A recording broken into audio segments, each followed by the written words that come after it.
తిరుపతిలో గోవులు చనిపోయినాయి, చనిపోతున్నాయి అన్నటువంటి ఫోటోలతో సహా ఆధారాలు కరుణాకర్ రెడ్డి బయటపెట్టడం.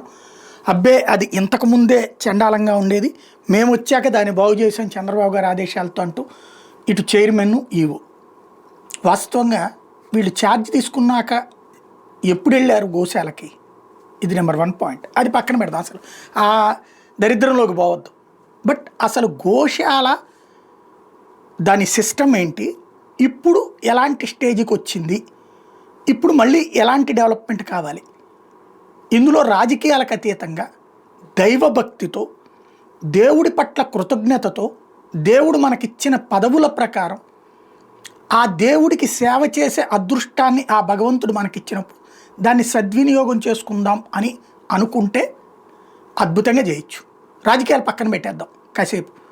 ఇది ఎందుకంటే అసలు ఇదివరకు ఏముండేది, తిరుమల తిరుపతి దేవస్థానానికి గో సంరక్షణశాల ఉండేది, గోశాల లేదు ఒకప్పుడు.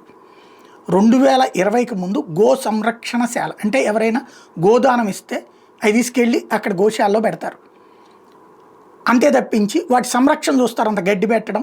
ఇది దానికోసం ఒక ట్రస్టు, ఆ ట్రస్ట్ ద్వారా డబ్బులు. అందులో ఎద్దులు ఉండేవి, ఇటు గోవులు ఉండేవి, అక్కడ నడిచేది. వాటికి ఒక ప్రత్యేక విధానం అన్నటువంటిది లేదు. అంటే ఆ పాలు పెతకడం, ఆ పాలు తీసుకొచ్చి ఎక్కడ పెట్టడం, ఇట్లాంటి సిస్టమ్ లేదు.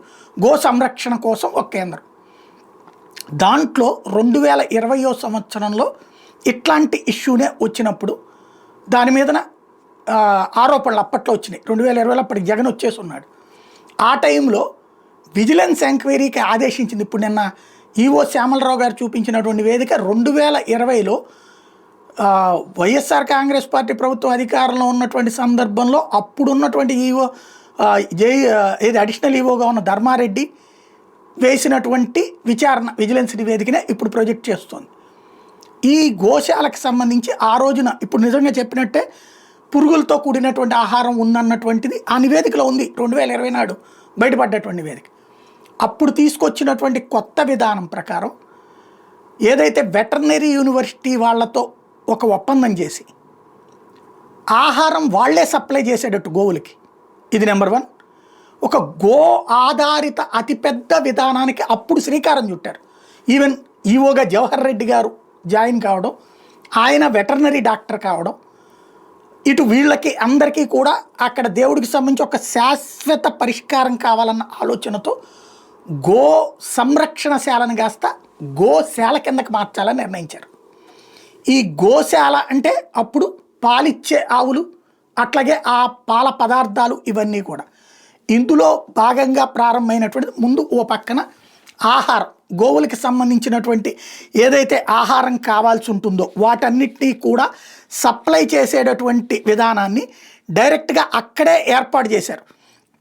ఏదైతే మన దాన్ని ఏమంటారు, ఈ తౌడు, తర్వాత రకరకాలైనటువంటి ఆహార పదార్థాలు, గానుగ పిండి, మొక్కజొన్న, జొన్న, కందిపొట్టు, గానుగ పిండి, ఇవన్నీ తయారు చేసేటటువంటి ఫీడ్ ప్లాంట్ అక్కడే ఉంది. ఇది 2020 తర్వాతనే ఏర్పాటైందా లేదా, నెంబర్ 1. రాజకీయాలు వదిలేద్దాం, చక్కటి ఆలోచన, తద్వారా ఒక ఆహారం. రెండవది ఏం చేశారు, గోవులకి సంబంధించి అక్కడేంటి, శ్రీవారికి కావలసినటువంటి సేవలకి వెన్నపూస ఇదివరకు కొనేవాళ్ళు బయట. ఆ వెన్నపూసలో అది గేదెది కలవచ్చు, ఇంకొకటి కలవచ్చు, అంటే గేదెదే దొరుకుతుంది. గేదెది ఎక్కువ కలిసినా అక్కడ ఏం చేయలేని పరిస్థితి. ఒరిజినల్గా ఆవులదే అని చెప్పడానికి లేనటువంటి పరిస్థితి. దానికోసం ఒక పరిష్కారం ఆలోచించి చేసుకొచ్చినటువంటి పని ఏంటంటే గోశాలకు సంబంధించి కీలకమైన అడుగులు వేశారు. అప్పుడు దేశవ్యాప్తంగా 500 ఆవుల్ని తీసుకొచ్చారు. ఎస్పెషల్లీ నార్త్ ఇండియాని సాధారణంగా కౌ బెల్ట్ అంటారు. అక్కడ రాజస్థాన్ అయినా, గుజరాత్ అయినా, ఛత్తీస్గఢ్ అయినా, లేకపోతే కనుక ఇతర ఆయా రాష్ట్రాలలో, పంజాబ్ అయినా, ఆయా ప్రాంతాల్లో ఆవులు దొరుకుతాయి. ఇందులో సాహివాల్, గిర్, కాంక్రీజ్, రెడ్ సింధి, రాకి ఇట్లాంటి ఆవులు. మన వైపున వచ్చేటప్పటికి ఒంగోలు, పొంగనూరు ఉంటాయి. మెయిన్ అక్కడి నుంచి పట్టుకొచ్చారు. ఇందులో సాహివాలు, గిరిలో పాలు ఎక్కువ ఇస్తాయి. ఈ ఆవుల్ని 500 ఆవులు తీసుకొచ్చారు. ఈ ఆవులు తేవడానికి వచ్చినటువంటి సమస్య ఏంటంటే టీటీడీ కొనకూడదు వాటిని, అది వాళ్ళకు ఉన్నటువంటి నిబంధనల ప్రకారం. కాబట్టి దాతల్ని ఎతికి పట్టుకున్నారు. ఇప్పుడున్నటువంటి TV9 యజమాని అయినటువంటి మైహోమ్స్ రామేశ్వరరావు, అంబానీ, తో పాటుగా ఇంకొక 2 సంస్థల వాళ్ళు, జీ స్క్వేర్ రియల్ ఎస్టేట్ వాళ్ళు, రామజయంకి సంబంధించినటువంటి సంస్థ వాళ్ళు, ఈ నలుగురు కలిసి 500 ఆవులు, ఒక్కొక్క ఆవు 1,50,000 నుంచి 2 లక్షల రూపాయలు వాళ్ళు డొనేట్ చేయడానికి సిద్ధపడ్డారు. అయితే టీటీడీ వాళ్ళని ఏమడిగింది, మీరు మాకేం డబ్బులు డైరెక్ట్గా ఇవ్వద్దు, వీళ్ళు ఏం చేశారు, వెటర్నరీ హాస్పిటల్ వాళ్ళతో ఒక టీంని ఏర్పాటు చేశారు. వాళ్ళకు ఒక ఏడాది గడువు ఇచ్చారు. వీళ్ళు వెళ్ళి ఆ గోవుల్ని ఆయా ప్రాంతాల్లో, ఏదైతే నార్త్ ఇండియాలో అవి చూస్ చేసుకుని ఎంపిక చేసి చెప్తారు ఆ రైతు అడ్రస్సు, అది వాళ్ళకి ఆ సదరు సంస్థలు డబ్బులు ఇచ్చేసేయాలి. ఆ గోవులన్నిటి తీసుకురావాలి. ఒక్కోటి తేవడానికి మనకు ఉన్నటువంటి రూల్ ప్రకారం ఆ మూల నుంచి ఈ మూలకి తీసుకురావాలంటే ట్రాన్స్పోర్టేషన్కి పెద్ద ప్రాబ్లం. అప్పుడు రైల్వే శాఖని అడిగారు వ్యాగన్స్ కావాలని.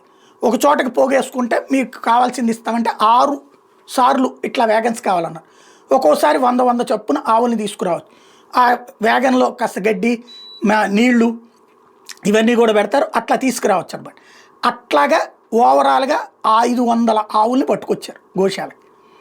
పట్టుకొచ్చి ఇప్పుడు అక్కడ 2 పద్ధతులు పెట్టారు. తిరుపతిలో ఒక గోశాల, పలమనేరులో ఒకటి. ఇక్కడ ఈ గోవులన్నిటికీ కూడా పాలు పితకడం, ఆ పాల నుంచి దానికి ఒక విధానం, దాని పేరు ఏమంటారంటే బైలోనా మెథడ్ అంటారు. వేద పద్ధతిలో, వేద విధానం ప్రకారం బైలోనా మెథడ్ అంటే నిజమైనటువంటి నెయ్యి కావాలంటే పాలు పితకాలి. ఆ పితికినటువంటి పాలని తోడెయ్యాలి. తోడేసినటువంటి పాలలో వచ్చేటటువంటి పెరుగుని చిలకాలి. చిలికినటువంటి పెరుగుతో మజ్జిగ వస్తుంది. ఈ మజ్జిగలో నుంచి వెన్న వస్తుంది. ఈ వెన్నని స్వామివారికి సమర్పించడానికి నవనీత సేవ ఏర్పాటు కూడా చేశారు. ఇందులో నవనీతం సేవ కోసం అని చెప్పేసి తిరుమల కొండపైకే దాదాపు 40 దాకా గిరిజాతి ఆవుల్ని తీసుకొచ్చి పెట్టారు. శ్రీవారి సేవకులే ఆ పని చేసి రోజు సాయంత్రం పూట 4ంటికి వెన్నను తీసుకొచ్చి అక్కడ సమర్పిస్తారు. ఆ వెన్నని వినియోగించేటటువంటి విధానం అప్పుడు తీసుకొచ్చింది ఆఫ్టర్ 2020నే. ఇది కాకుండా కింద ఉన్నటువంటి దాంట్లో ఈ 500 ఆవుల నుంచి 1600 నుంచి 1800 లీటర్ల పాలు వచ్చింది. హయ్యెస్ట్ 2000 లీటర్ల పాలు కూడా వచ్చినాయి. అలా వచ్చినటువంటి పాలని ఈ తోడేయటము ఇవన్నీ చేసి మజ్జిగను ఏం చేయాలి, అన్నదానంలో వినియోగించడం, లేదంటే టీటీడీకి సంబంధించినటువంటి విద్యా సంస్థలో భోజనాలు పెడతారు కదా, అక్కడికి వాళ్ళకి మజ్జిగని సప్లై చేయటం అన్నటువంటి చేసుకొచ్చారు. ఈ వెన్న ఇటు పక్కన మజ్జిగ వినియోగించేటటువంటి సిస్టమ్ తీసుకొచ్చారు. అలా నడిచినటువంటి దానికి అదేంటి, అన్ని గోవులకి ఈ పాలు పితకాలంటే ఇదంతా మనుషులు ఓకే, కానీ దాన్ని చిలకాలంటే కష్టం. కవ్వం మనకి ఇట్లా అంటుంటాం, ఆ కవ్వాలతో ఎన్ని పెట్టాలి, ఎంతమందిని పెట్టాలి, అందుకోసం ఒక మిషన్ని, దానికి సంబంధించినటువంటి ఒక మిషన్ కొనుగోలు చేశారు. దాని నుంచి వెన్న తీసేటటువంటి సిస్టమ్ తయారు చేసుకొచ్చారు. తద్వారా శ్రీవారికి రోజుకి శ్రీవారికి సమర్పించేటటువంటి ఆహార పదార్థాలకి 60 కిలోల వెన్న కావాలి, నెయ్యి కావాలి. ఈ 60 కిలోల నెయ్యి దీని ద్వారానే సప్లై అనేటటువంటిది ప్రధానమైనటువంటి ప్లాన్ చేసుకున్నారు. ఇందులో ఒకటేంటంటే వీళ్ళు కొన్నవి కూడా 2 సంవత్సరాల వయసు ఉన్న ఆవులు. ఎందుకంటే ఒక ఆవుకి జీవితకాలం మనిషికి 70 ఏళ్ళ, 80 ఏళ్ళ, 100 ఏళ్ళ అంటే ఆవుకి 20 ఏళ్ళు ఉంటుంది. కాబట్టి 2 ఏళ్ల వయసు ఉన్నటువంటి వాటినే ఎంపిక చేసుకున్నారు. ఇవి కాకుండా వీటికి పిల్లలు పుట్టేందుకోసం కూడా ఒక టెక్నాలజీ, ఎందుకంటే అప్పుడు వెటర్నరీ డాక్టర్గా జవహర్ రెడ్డి గారు ఉన్నారు కాబట్టి ఆయన కూడా కలిపి వీళ్ళు ప్లాన్ చేసుకొచ్చింది ఏంటంటే ఎంబ్రియో ట్రాన్స్ఫర్ టెక్నాలజీ అన్నటువంటి ఒక సిస్టమ్ తీసుకొచ్చారు. దాని ద్వారా ఈ వీటిట్లో ఉన్నటువంటి అండం తీయటం, ఎగ్ తీయటం, ఏది గోవుల్లో, అలాగే ఎద్దుల్లో ఉన్నటువంటి వీర్యాన్ని తీసి ఈ రెండింటిని కలిపి అక్కడ ఫలదీకరించి క్రోమోజోమ్స్ ఆడ ఆవులు అంటే ఆవులు మాత్రమే పుట్టేటట్టుగా, ఎద్దులు 1% నుంచి 5%, 95 నుంచి 99% ఆవులే పుట్టేట్టు, మ్యాక్సిమం 99కి ఆవులు 1% ఎద్దులు, అది కూడా వీర్యం కోసం అన్నటువంటి రోట్లోనే పట్టుకొచ్చారు. ఈ ఆవులకి సాధారణంగా ఈ 20 ఏళ్లలో కనీసం 5 సార్లు 6 సార్లు డెలివరీలు అవుతాయి. అట్లాగా వాటి కోసం ఒక ప్రత్యేక వ్యవస్థ ఏర్పాటు చేసుకొచ్చారు. అయితే ఇక్కడే ఒక సమస్య వచ్చింది. మధ్యలో ఈ ఆవు పాలివ్వలేని పరిస్థితుల్లో వీటిని పలమనేరు పంపించి అక్కడ కొన్ని రోజులు ఉన్నాక మళ్ళీ ఫలదీకరణ జరిగిన టైంలో ఇక్కడికి తీసుకొచ్చి చేయడం అని, దీనికోసం ఒక షెడ్లు, మంచి కొత్త షెడ్లను ఏర్పాటు చేసి అక్కడ ఇసుక, ఇతర ఆహారానికి సంబంధించి స్వేచ్ఛగా తిరిగేందుకు తగినటువంటి ఏర్పాట్లు ఇవన్నీ చేయడం, ఇవన్నీ చేసుకొచ్చారు. దాంతోపాటుగా వీటి సర్వీసెస్ కోసం వెటర్నరీ యూనివర్సిటీలో చదువుతున్న విద్యార్థులు 100 మందికి అక్కడ ట్రైనింగ్ కింద తీసుకొచ్చి ప్రాజెక్ట్ వర్క్ కింద పనిచేయించారు. వాళ్ళకి ట్రైనింగ్ అయ్యి భవిష్యత్తులో పనికొచ్చేటటువంటి విధంగా తీసుకొచ్చారు.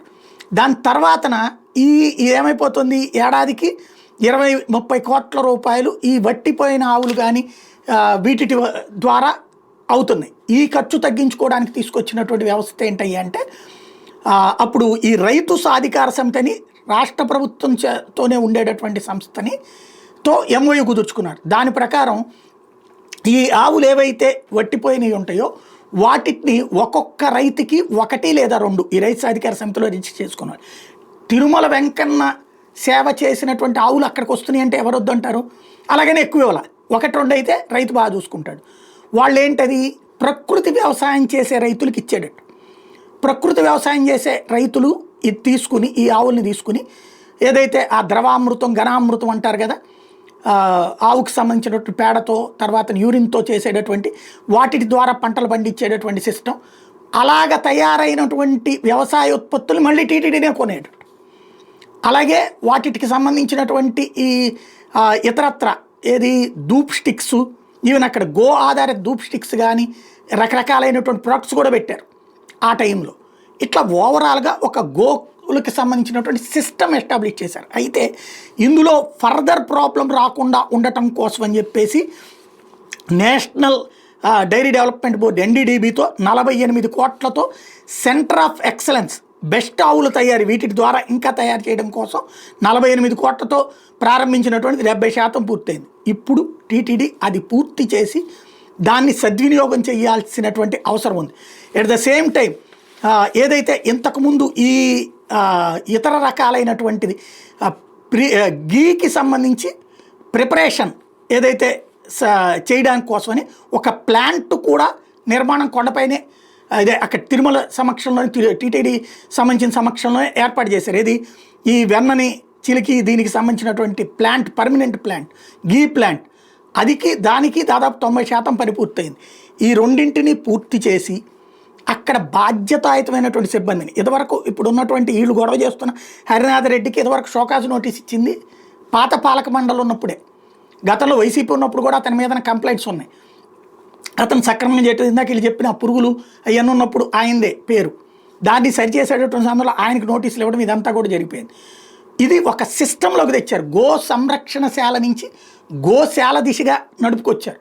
ఇప్పుడు దాన్ని రాజకీయాలు పక్కన పెట్టి సక్రమంగా ఆ గోవులు ఉండేటట్టు, వాటికి ప్రశాంతత ఉండేటట్టు, ఎందుకంటే పట్టించుకోరు అక్కడ ఉన్నటువంటి సిబ్బంది, మనం పట్టించుకోకపోతే వాళ్ళు పట్టించుకోరు.